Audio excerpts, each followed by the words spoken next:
Hello, Namaste. Welcome to another video from outfromindia.com.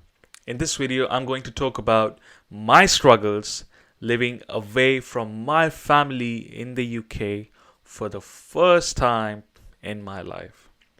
This is not going to be an emotional video. Don't worry, I'm not going to cry here, but I will just give you a very brief idea of what my struggles were like so that you have an idea what you might face when you move to the UK if you're moving to the UK for the first time. And yeah. So the way this video is structured is that I will first give you the list of the struggles that I faced, and then after that I will get right into the details of each of the struggles that I faced. So the first struggle was it took me a while to accept that I was living alone and I had no one to look after me. The second one was it took me a while to understand what my diet was. What was I supposed to eat and not supposed to eat? How much was I supposed to eat to keep my body healthy and keep doing the work that I was doing? The third one was managing my finances by myself without having anyone to tell me how to do it. The fourth one was it's something very general, but it was I struggled to understand how to look after myself, both physically, mentally, emotionally, and financially as well. Okay, so let us get right into the details of each of the struggles. So the first struggle was I took a while to accept the fact that I was living alone and then there was no one to look after me. Now, let me give you a very brief story of what happened before I moved to the UK. While I was in India, I had some time off. I had quit my job about a month ago before moving to the UK, and I had some time at my home. I was sitting at home, not doing anything. I was just chilling around and stuff. So I had kind of told myself that, you know what, I will be able to live alone. I will have no problem in living alone. I will be able to look after myself, and I will be able to do all of the things that I want to do and that I have to do very easily. I will have no trouble at all when it comes to looking after myself. And guess what happened when I moved to the UK? The exact opposite. It took me about 4 months to accept that I was living alone because I was still making the mistakes that I was making before I had moved to the UK, and I was still doing the same wrong things before I had moved to the UK. After moving to the UK, I had to realize that, hey, I had to tell myself that because you have moved to the UK to study, you need to focus on your study and not do this. So it took me a while to accept that. And because this all happened, because I just did not accept the fact that I was living alone. I had no one to look after me. So after sending my first assignment in, when I received a not so good score, I realized the kind of mistakes that I was making. And then after that, I tried to, get back on the track. I tried to look after myself more vigorously. I tried to be more conscious about the time that I was spending in studying and the time that I was devoting to doing other things and stuff. So I just became more conscious about my time. So that was definitely one struggle. And this all happened because I was so dependent on my mother while living in India. She would tell me that, you should do this, you should do that, you should behave like this is how you should manage your time. And yeah, so living alone was, that was difficult. Okay, the second one is understanding what my diet is and how to manage it. This is again, so let me tell you a very brief kind of a story. It's not a story, but just let me give you a brief preface to this. I had never cooked for myself in my entire life before. Never. It had never happened. And when I moved to the UK, I realized that I had to cook for myself 3 times a day for the rest of 1.5 years that I was going to live within the UK. And this was difficult because I had never cooked. I did not know how much I needed to eat. I did not know how much, dal or say eggs or bread or rice I needed for myself, because before my mother would cook cook everything, and then she would serve it on the table, and I'll be like, okay, I'm just going to take rice and dal until I feel completely full. But then when I moved to the UK, I had to realize, okay, how much do I actually need to cook? Whether it comes to rice, whether it comes to dal. I did not cook dal as much, but I did cook rice. And I was confused. How much do I need to cook rice? How much chicken do I need to cook?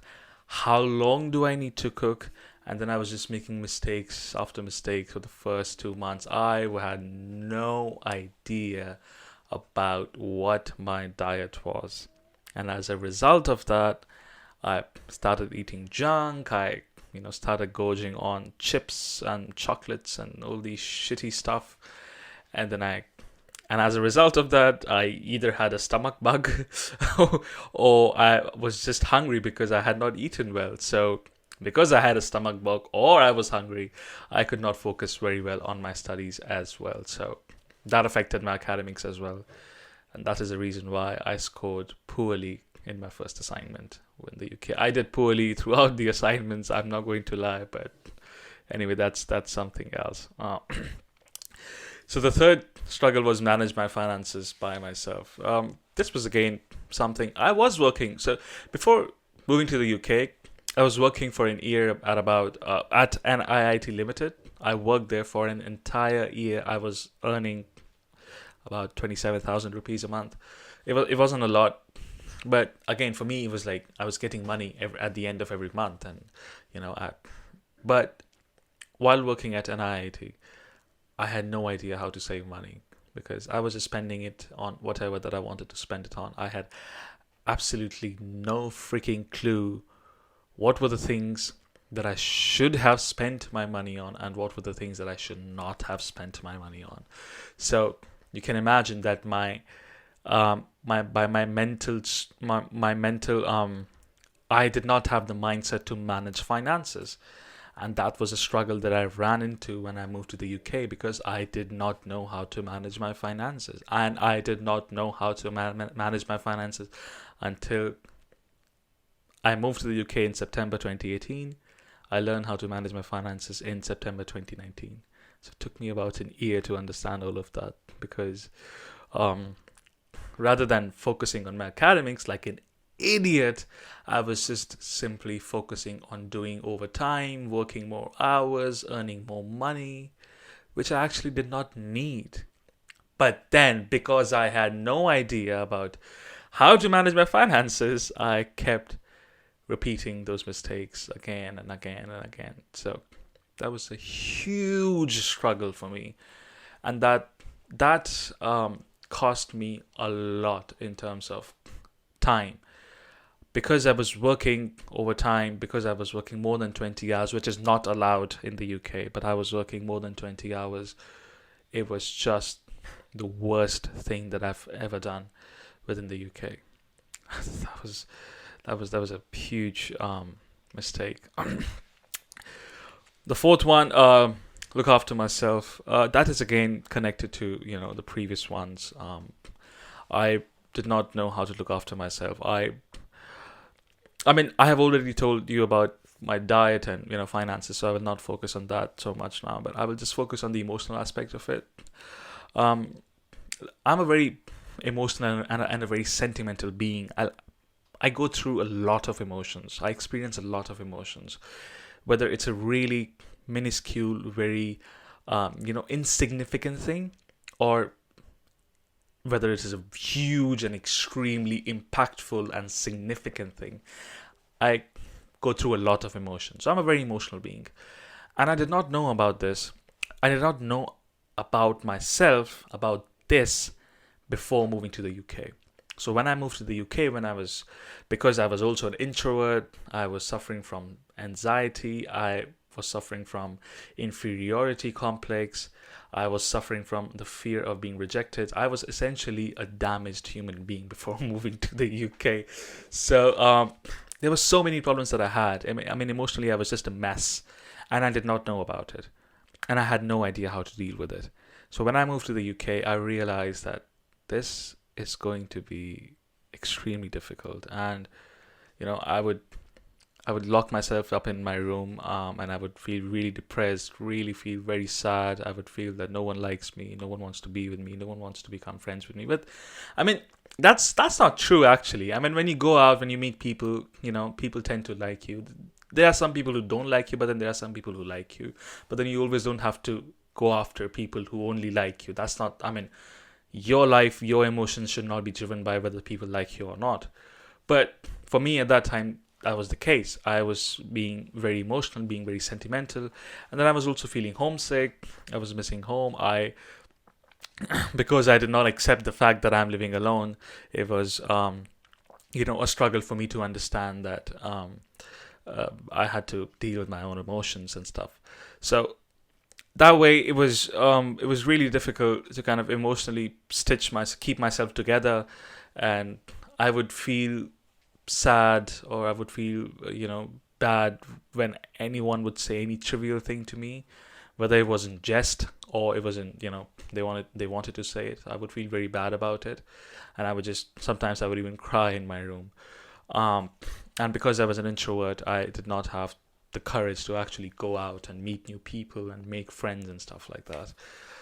So that was a big challenge for me. That all of that really, I had a good friend who came along in December, and then we became really good friends. And then, we started spending more time. He helped me get out of that emotional things a lot, and so now I'm cured. I can say that I no longer feel. I do feel anxious sometimes. I do feel a bit, socially anxious, but I just kind of defeat that now because I've just grown uh, that much from what I was before. So that was one of the biggest struggles that I had, and because I was so emotionally confused, I was so emotionally full. I did not focus on my studies, and my results got affected. I did not score well, so the end result of all these struggles was that my academic results were not good enough. I was not satisfied with them. I can even go as far as to say that my first assignment was probably the worst piece of text that I've ever written in my entire life. But more about it in a different video. I'm not going to go there now, otherwise I'll cry.